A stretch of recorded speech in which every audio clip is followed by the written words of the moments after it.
Welcome back, everyone, to the International Cannabis Business Conference. We're here at the desk with Steve DeAngelo from Harborside Health Center, the ArcView Group, Steep Hill Labs, and yeah, we. That's why you got that hat, man. The flat hat, gotcha. You see? I forced Steve to take the hat off so he could use the headphones. I've got to get those earbuds or something.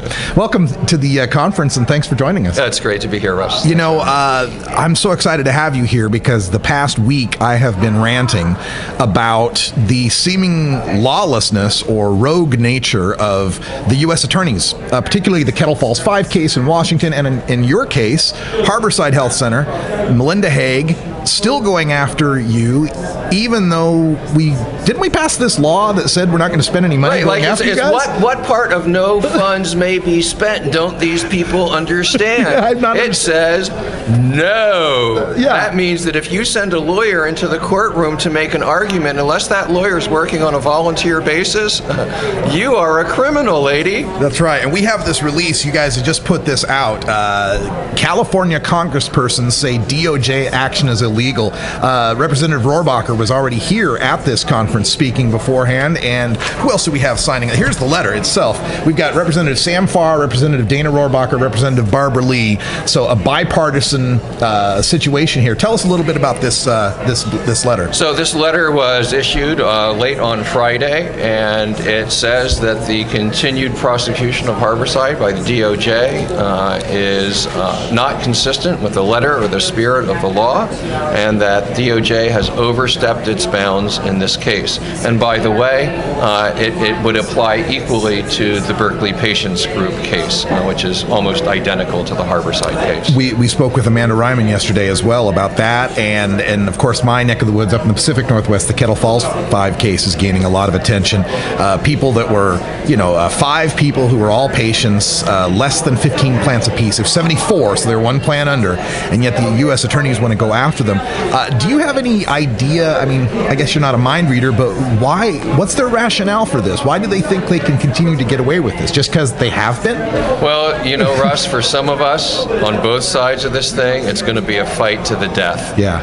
And there's just some dyed-in-the-wool ideological drug warriors who are going to cling to that outdated ideology until they are in their graves. And that's just the way it's going to be.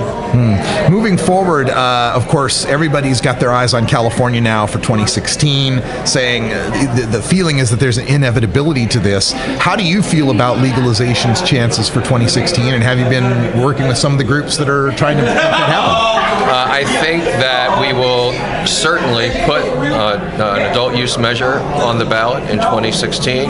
I think that we will almost certainly win that measure as long as our community remains unified. I've been talking to all of the groups that are working on the initiative and some of the groups that are working against the initiative in an effort to bring everybody into the same conversation. And we need to recognize none of us are going to get everything that we want in this initiative. There will be something in it that each one of us isn't going to like, and we're going to have to get over it, and we're going to have to unite with each other in spite of that and do the best thing that we can, the greatest good for the greatest number of people.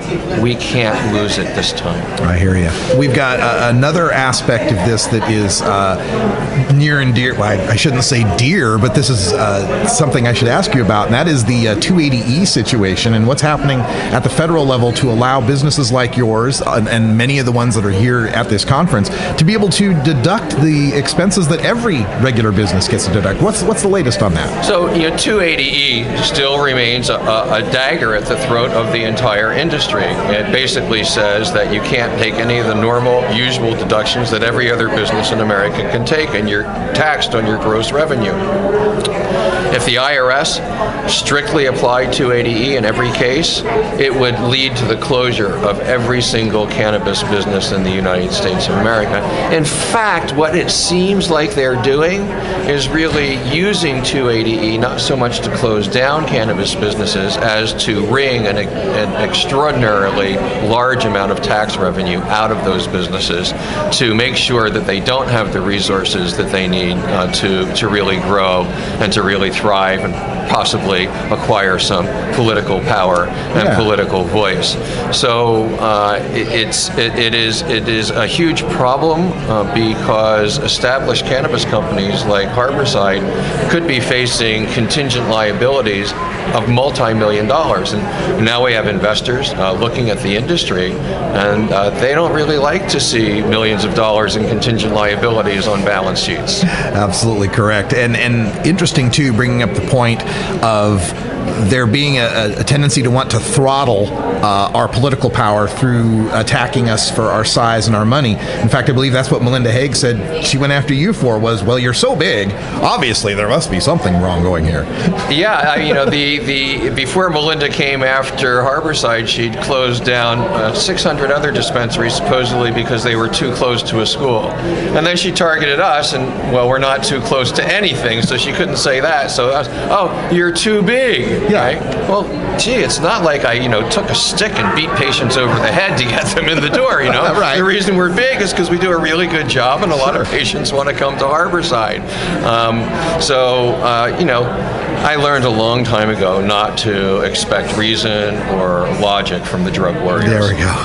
Let's look at the ArcView side of things. The group recently put out a report on the profitability and the forecast of how big the marijuana market's going to be, essentially saying it's going to be the biggest growth market, bigger than organic foods in a few years. And here on the West Coast, assuming that California gets along in 2016 and gets something passed, we will have an entire region of the country, Washington, from Seattle down to San Diego, that's going to be this legal zone for marijuana, and yet they won't be able to trade between each other or move the money between each state because of the federal prohibitions. Well, Russ, they told us that we wouldn't be able to create a medical cannabis industry in California because it was against federal law. Yeah. And we did that too, okay? Yeah. So I look forward to the first regional interstate trade compact between the states of Washington, Oregon, California, and Nevada. I believe that will happen, and it will be the first step to a truly national cannabis market. Oh, you heard it here first, folks, with Stephen DeAngelo, the